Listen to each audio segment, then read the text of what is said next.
श्लोक संख्या 13। जिस प्रकार शरीरधारी आत्मा इस वर्तमान शरीर में बालत्य अवस्था से तरुण अवस्था में और फिर वृद्ध अवस्था से निरंतर अग्रसर होता रहता है, उसी प्रकार मृत्यु होने पर आत्मा दूसरे शरीर में चला जाता है। धीर व्यक्ति ऐसे परिवर्तन से मोह को प्राप्त नहीं होता। तात्पर्य, प्रत्येक जीव एक वृष्ट आत्मा है। वह प्रतिक्षण अपना शरीर बदलता रहता है, कभी बालक के रूप में, कभी युवा और कभी वृद्ध पुरुष के रूप में, तो भी आत्मा वही रहता है, उसमें कोई परिवर्तन नहीं होता। यह आत्मा मृत्यु होने पर अनंत गौतत्व एक शरीर बदलकर दूसरे शरीर में देहांतर कर जाता है, और चूंकि अगले जन्म में इसको शरीर मिलना अवश्यम भवी है, चाहे वह शरीर आध्यात्मिक हो या भौतिक।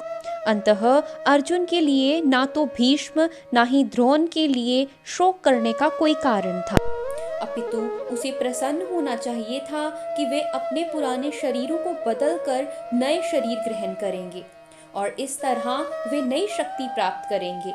ऐसे शरीर परिवर्तन से जीवन में किए कर्म के अनुसार नाना प्रकार के सुखम भोग या कष्टों का लेखा हो जाता है।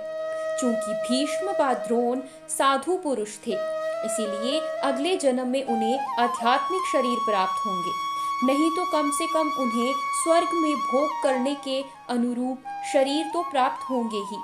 अतः दोनों ही दशाओं में शोक का कोई कारण नहीं।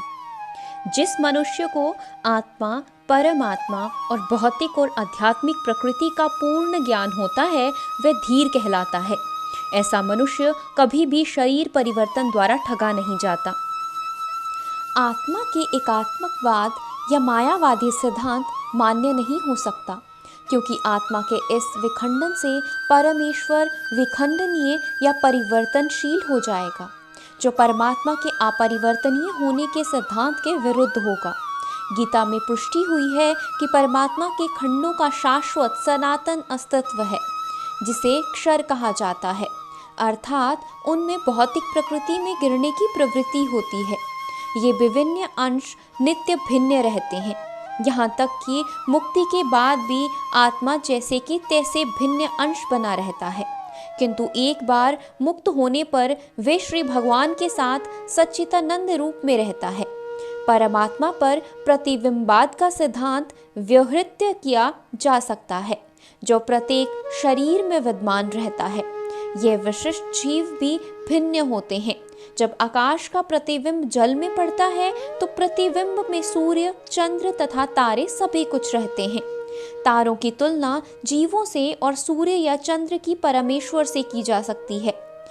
अंश आत्मा को अर्जुन के रूप में और परमात्मा को श्री भगवान के रूप में प्रदर्शित किया जाता है, जैसा कि चतुर्थ अध्याय में प्रारंभ में स्पष्ट है। वे एक ही स्तर पर नहीं होते। यदि अर्जुन कृष्ण के समान स्तर पर हो और कृष्ण अर्जुन से श्रेष्ठतर ना हो, तो उनमें उपदेशक तथा उपदृष्टक का संबंध अर्थहीन होगा।